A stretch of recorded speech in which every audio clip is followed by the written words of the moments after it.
Next on the Professional Rule Breaker. This is John Miles with PassionStruck. And if you want to learn how to think outside the box, and something I talk about a lot is igniting the intentional life inside of you, then you should be listening to the Professional Rule Breaker podcast. I do, and you should too. Welcome to the Professional Rule Breaker podcast. I'm your host, Kathy Walterhouse, and I am here to help you break out and have a life of your dreams and have the greatest success in your business as well. So today I am talking with my friend, John R. Miles. This is part 2 of my interview with him. And we talk about some pretty interesting things. We talk about, are you surrounding yourself with mosquitoes? So think about mosquitoes. Yeah, they're that pesky bug that you're swatting away all the time. But it's also a very deadly bug, right? It can spread a lot of diseases. So mosquitoes are the type of people that you might be surrounding yourself with that constrain you from reaching what you want to become. So John goes over the 3 types of mosquitoes and what to do about them, plus a whole heck of a lot more. So listen in, who you surround yourself with, because I think that makes a difference. And I saw you said something about mosquitoes. So tell me about that. So the way I lay out these principles is kind of a logical formula. So you take the step of being a mission angler. The next step is you need to become a brand reinventor. And I just want to touch on that because what I mean by this is, especially in the future when the world around us is going to change so much, one of the most critical skill sets that we have to be able to perfect is to constantly reinvent ourselves. So if you go on this journey of becoming a life crafter, it is going to change your identity. It's going to change not only who you are, but how you present yourself to the world. And so, in accordance with that, then you need to understand how to rebrand yourself to become that person you want to become. And it's interesting because a person that I follow is Dan Schwabel, who's a partner and research director at a place called Future Workplace. And he interviewed more than 1,200 remarkable individuals, from CEOs to celebrities, kind of the same people I studied. And throughout all those conversations, he keenly observed a prevailing characteristics amongst them all, which is the consistent pursuit of reinvention.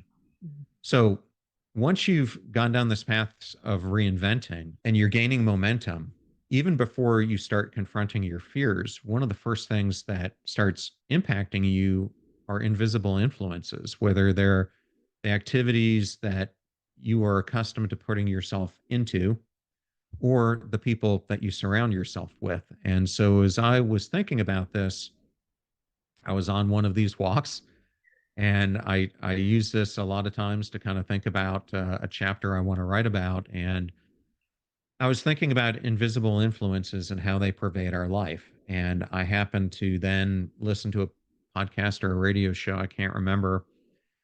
And the host, though, I think it was a radio show, because the host was asking the audience a question: what do you think is the most dangerous animal on the planet? And I remember hearing the responses, and they were exactly what I was thinking. It's this tiny jellyfish in Australia that once it bites you, you're dead, within 20 minutes, or the great white shark, or, you name it. And it turns out we were all wrong. The deadliest animal on the planet by far, by leaps and bounds, is the pesky mosquito. It kills more people in a year than all sharks together will in 100 years. It's like 1 million to 2 million people per year. And it got me to thinking, you think about a mosquito and they're just this pesky creature that 99% of the time we don't even know they're around us. But even when we do, we hear this buzzing, and it's more of a nuisance than anything else. And it's just like the human mosquitoes in our life. A lot of these are family members, long-term friends, acquaintances, peers that have probably been in your life for a very long time. But they're all associated with the life that you're presently leading. And they're probably constraining you from becoming the person that you want to become. So I came up with this because I thought it was a fun way to explore this. And I introduce three different types of mosquitoes. I mean, I created a longer list than this, but the idea here is to give you three to start with and identify them as the bloodsucker, the Mm. invisible suffocator, and the PETA. So the bloodsucker, I have a really good friend, Terry Cole. People probably know her as the boundary boss, but she has this one type of boundary person in her book, which is the worst. It's like they're called the boundary destroyer. And that's what a bloodsucker is. It's this person who wants to get their piece of flesh from you no matter what boundary they have to cross in order to Right. get it. Mm-hmm. The invisible suffocator we can think of as the glass half empty people in our lives, the pessimist who you're at Christmas dinner and you're telling your aunt that you have this new job opportunity.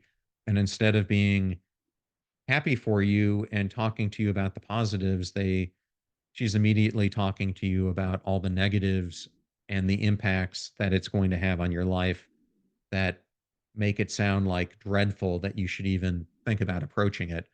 And the PETA are the pain in the asses in our lives who Right.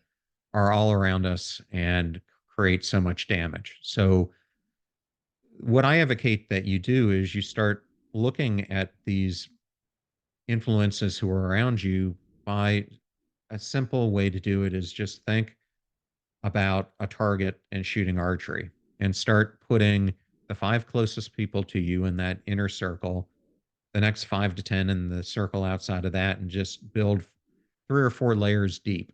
And then start thinking about the first layer or any of the five people that you're most closely associated with. Do they fit any of the definitions that I gave for a mosquito? And if they do, well, then now you've identified an invisible barrier to you achieving the growth that you want in your life. And then it does something great for you. You've identified them. So now it gives you the power to understand and observe them in the future for how are they constraining the life you want.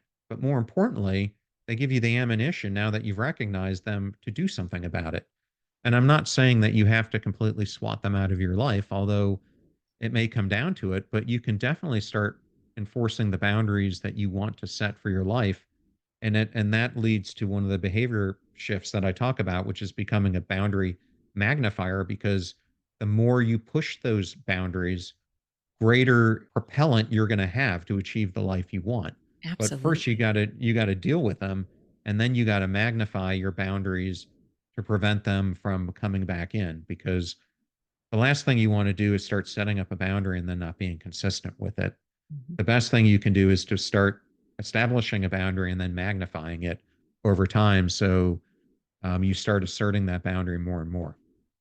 I hope that all makes sense. No, that's so good. And I love that. And I think if you have boundaries, even in your business, putting boundaries up in your business and only going after and doing the things that fall within your boundaries rather than being pulled off into a bunch of different areas or a bunch of shiny objects, you're going to just naturally, I think, have more success. Um, I want to ask you because there was something that had Well, really caught my eye. I'm sorry. Go ahead, John. yeah. I just wanted to highlight that in each one of these chapters, I don't just talk about the principle. I don't just talk about the behavior science behind it. I highlight either people I've studied or I've interviewed and studied. And I do it because I want to show you how they have actually used this principle in their own life. And in this chapter, the person I talk about the most is Oprah. Okay. And we see Oprah for who she is today, but what we don't see is the previous versions of herself where she was a shell of who she is today Mhm. until she started to eradicate these mosquitoes from her life, put up the boundaries. And if you listen to her story, it's one of the things that she credits the most for unleashing the life that she has. And luckily, she did it when she was in her 20s and 30s. But it doesn't matter when you do it, the time to start is now. Yeah, absolutely. It absolutely is the time to start now, especially since we're in a brand new year. Make 2024 the year that you set your boundaries. Something that caught my eye when I was looking through your book, it is the Anxiety Optimizer: How to Be on Edge Without Going Off the Edge. I want to hear more about that one, because Well, everybody has been in that position somehow, I think, with some anxiety, whatever it might be. And how do you optimize it? Hey there, I am all about making a big difference. So I am so excited about announcing our podcast sponsor for today. They are the very last U.S. family owned manufacturer of consumer goods products. And best of all, their products are healthier and safer for you, and just really amazing quality. And I can do all the things that I do if I really wasn't health conscious. So this is very near and dear to my heart, because they are healthier and safer for you. And best of all, they will not break the bank. So if you're interested in finding out more information and switching your shopping to something that is non-toxic and healthier for you, go to switchaway.com/rule breaker, and one of my friends will reach out to you. And just let's work all together to see if we can make an impact and switch to healthier and safer products. And of course, supporting small businesses. So again, drop your information at switchaway.com/rule breaker. so I want all the listeners to imagine that they're walking on a tightrope. And on one side of the tightrope is overwhelming fear. And on the other is complacent indifference. In between is a state of perfect equilibrium where you can reach your peak performance. It's that sweet spot where, if you've ever played baseball or softball and you're sitting there in the batter's box and that ball is thrown at you, it could be going 100 miles per hour, but to you, it feels as if it's going maybe 10 miles per hour. And the whole thing here is that time is malleable once you get into this optimal zone of performance. And I refer to this as being in a state of being on the edge without going off the edge. And it's incredible if you can figure out how to perfect this.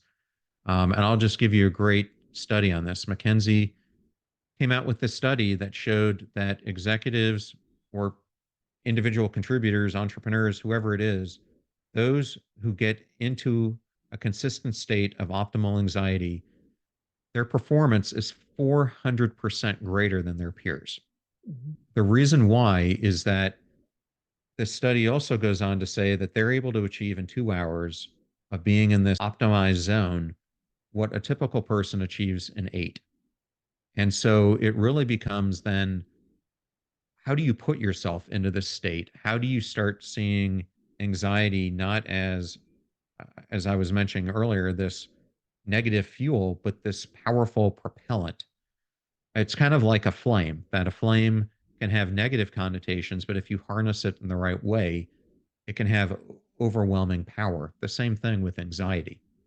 So, one of the people I talk about in the book here is Stephen Kotler, who wrote The Art of Impossible. You've probably heard of Stephen, but he's really big on peak performance equation, or flow state. And flow state and the zone of optimal anxiety have a lot in common with each other. Um, I like to liken it in a little bit different way than he does. I like to get people to think of anxiety on one axis, if you look at it, and on the other axis is intentionality. And it's one of these things that if you have too little anxiety, you're not going to do anything. But if you have too much, you're going to experience burnout. Mhm. And so, kind of the same thing with intentionality. A little bit is going to get you to some point. If you're over indexing on it, it's going to make you too anal in the direction you're trying to go. So it's, how do you marry up that the anxiety and your intentionality are aligned in a way that you're being intentional about the actions that you're doing, and you're approaching your day in a way that you're using that to fuel the anxiety to push you forward more in those moments. And it's similar to what I was talking about in mindfulness, that the more you start learning how to put yourself into this spot, the more you start being able to do it on a more perfected basis, and the more you'll be able to understand how to get yourself there. Yeah, absolutely. I think that that actually really makes sense, especially with the whole rule breaker, professional rule breaker methodology as well. Because back in my corporate days, I was always the one that was thinking outside the box, kind of pushing the envelope, making some waves, right? That gave me a lot of anxiety because it wasn't always, the reception to it wasn't always great. However, by doing that, I was able to shift a smaller company into a different market, eventually helping this company go public. Without that, they probably would have gone out of business at one time. So I think if you're going out there and you're thinking outside the box, and it's almost like, again, it's walking that tightrope, exactly what you said. Thinking outside the box is great, but you have to kind of balance it a little bit with whatever is the normal way of doing business, and see if you can meet in the middle somewhere. And I think that's almost, it's the same thing as just is, how can you find that sweet spot, that tightrope where you are so balanced and you stay there, and when you're there, your success and probably your happiness and everything about it, your excitement probably is so much more than what it would be if you were just doing the status quo. It is. And the person I ended up profiling, two people in this chapter. One is Mark Devine, who's, people might know, he's a New York Times bestselling author, former Navy SEAL, podcast host. But I also profiled Jesse Uiji, who's a NASCAR driver. Oh, And okay.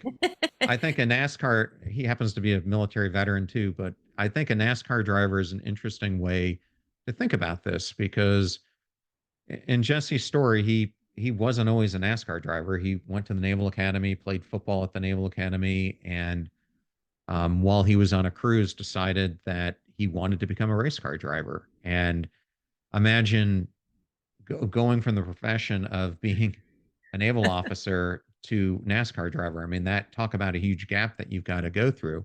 Right. And But all the people he going, what's this wild hair that this person's doing? Why would you want to do that? You got all this great stuff going on over here, right? The exactly. mosquitoes. Exactly.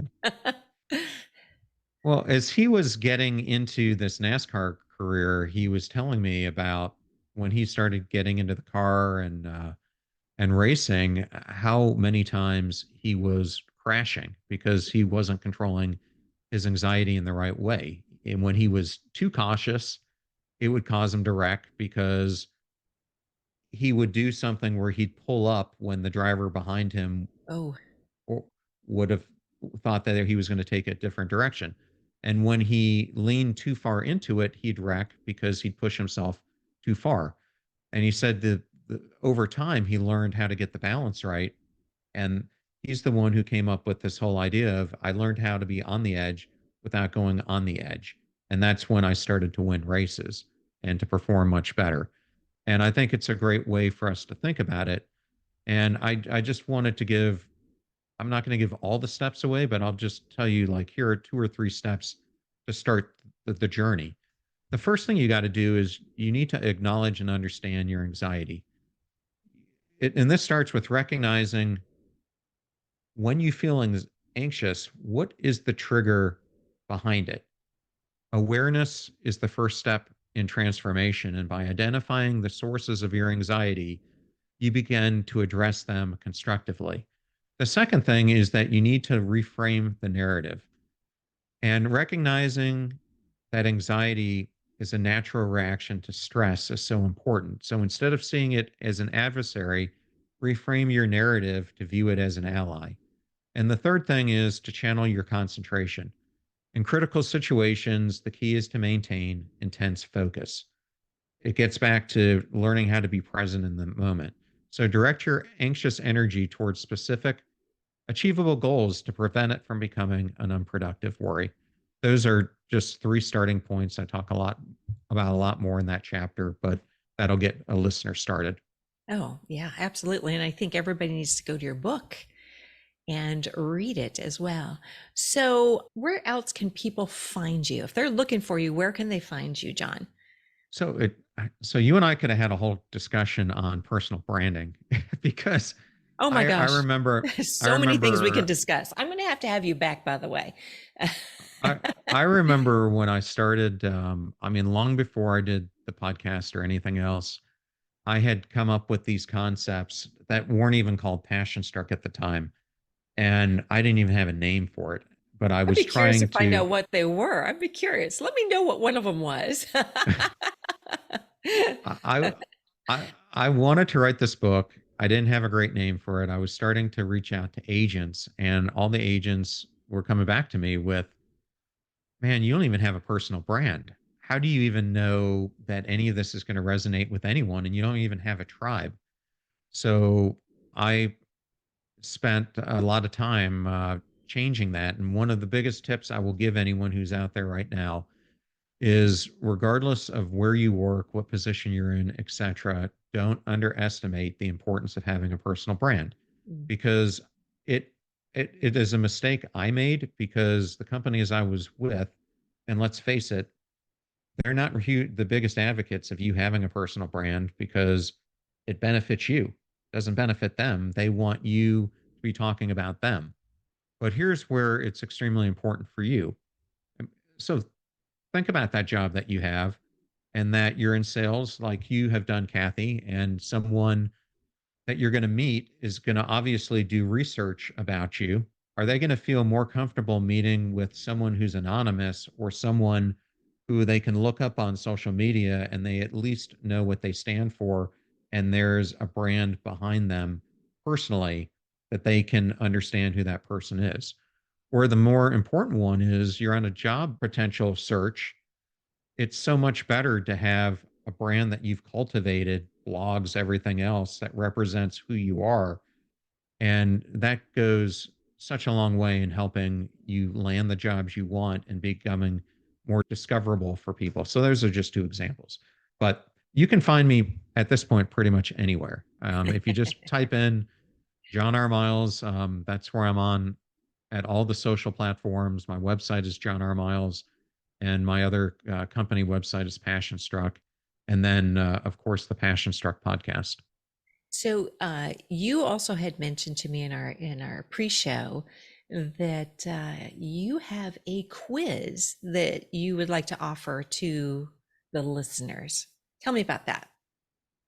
Yeah, so one of the biggest questions I kept on getting as I was writing the book and doing the podcast is you talk about this PassionStruck journey, but how in the heck do I know where I'm at on this whole continuum? And so it was the last chapter I wrote in the book, and in it, I describe the five plateaus on the path to becoming passion struck. And it starts out with something called an imitator. Halfway through, you become a vanquisher, an orchestrator, and then you end up becoming something I call a creative amplifier. And so, what this quiz will allow you to do is if you invest 10 minutes of your time, you take 20 questions, and it will give you a great starting point to understand which one of these you are currently sitting in, what the next steps are to get to the next place. And for me, it's the whole starting point to understand what principles you need to start utilizing in your life. And in the book, I break out a couple examples of one person who was a great entrepreneur, but ended up getting caught in the whole thing of fame, ended up getting addicted to drugs and wound up in prison. And then it talks about how he completely built his life back up. But I also have other examples that will show how you can come in at other plateaus. But you can go to passionstruck.com and it's the first thing that you see on the website. Well, I think it's important for everybody to be going to your website and reading your book. You also have a challenge of 50, is it 50 week or 50? Yeah, 50 week challenge, correct? Yeah, I specifically wanted to do this around 50 weeks because I started at the beginning of the year, but I wanted to allow people to have 2 weeks at the end of the year for reflection before we would start it again. But what makes this challenge different from others is that creating a passion struck life is really about creating the life that you want in practically all the different areas that encompass your life, from your physical health to your mental health, your emotional health, your spiritual health, relationship health, etc. And so the challenges that I give you are in a different area of your life every single week, but all of them are there to try to push you to become passion struck. This last week, the challenge that we did was all around the Finnish concept of sisu, which is this is something that that country lives by, where beyond grit is something called sisu. It's finding Wow. this Okay. inner resilience, inner Mhm. ability to persevere against whatever odd is thrown against you. And so it's a series of different challenges that you do every day of the week to develop your inner sisu. So that's just an example of one that we did. Oh, wow. I think I'm going to have to jump in on that challenge. I definitely want to be challenged even more. But I think you offer a lot. I'm going to ask you a question that I ask everybody that appears, because I know you are a rule breaker. But what makes you a rule breaker? Oh, Kathy, I think even when I was with the companies, I was always the entrepreneur. I always had this entrepreneurial spirit. And I think what made me always be the rule breaker is I never just went along with the popular way of looking at things. And I always looked at, could there be a different way to do this, a better way to do this, an out of the box way of thinking about the solution? And I think for me, it's not, I know that's what propelled my career forward in the rapid manner that it went, because I was constantly pushing the envelope on looking at trends that were happening and adopting them long before other people were looking at them. I mean, I was doing agile methodology back in 1999 and Oh, wow. 2000. I mean, I was the first person who introduced it into Lowe's Home Improvement when I was there. And it was just remarkable because I was able to take a customer who absolutely had disdain for the technology group. I mean, you talk about picking the person who is the opposite of being your cheerleader, but showcasing to him that if you do things slightly differently and you get on board with it, your experience is going to be 180-degree difference. That's what I did time and time again. So to me, that's one way of being a rule breaker. And I think another way was, I always use this thing that I called the line of sight alignment. And I Hmm. find that so many employees don't have line of sight into how the work that they're doing on a daily basis is meaningful to the end goals of their organization. So if you can create that line of sight for them, I guarantee you it's something that 99% of the people around you aren't doing. And once a person understands the line of sight, their performance skyrockets. Yeah, absolutely. Because they feel valued, because they know whatever contribution they're doing is actually making a difference in whatever the company mission is.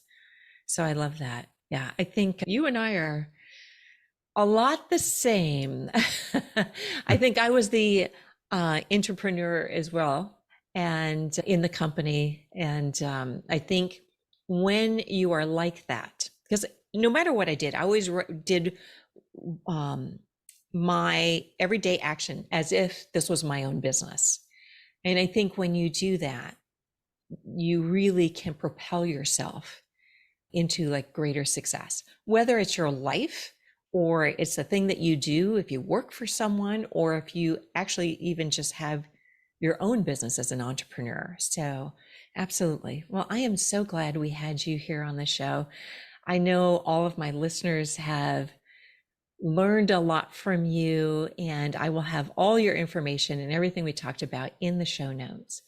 And just in summary, to everybody that's out there that's listening, I just want to say, let's make 2024 the year to stop doubting yourself.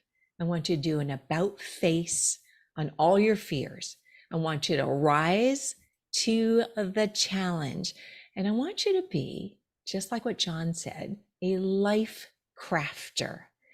And think about the life that you can create and the business that you can create.